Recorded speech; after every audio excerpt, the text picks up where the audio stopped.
Finally, at 5:30, he needed heart surgery, and then he got COVID-19. But Ed Bettinelli managed to overcome both of those setbacks, and News 4 was there when Ed and his doctors saw each other for the first time since his recovery. All his life, Ed Bettinelli has stayed on beat. The professional drummer is also an avid runner, a marathoner whose body has never slowed him down.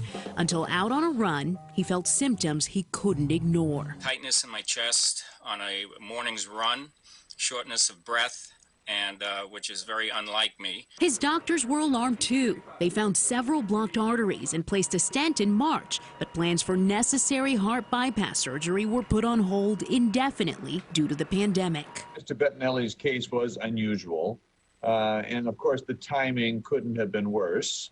Bettinelli himself contracted COVID in March. His team at Mount Sinai Morningside monitored him at home. Bettinelli all of a sudden was part of a high-risk group.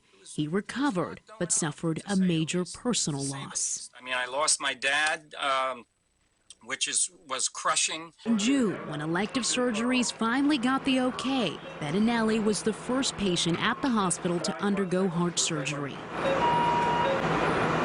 It was new territory. It's unclear exactly how COVID impacts the heart, but the life-saving procedure was a success. Mr. Bettinelli's recovery was really quite remarkable. He was, in fact, playing the drums in the hospital on his meal tray. He doesn't travel anywhere without his drumsticks, and he proved that.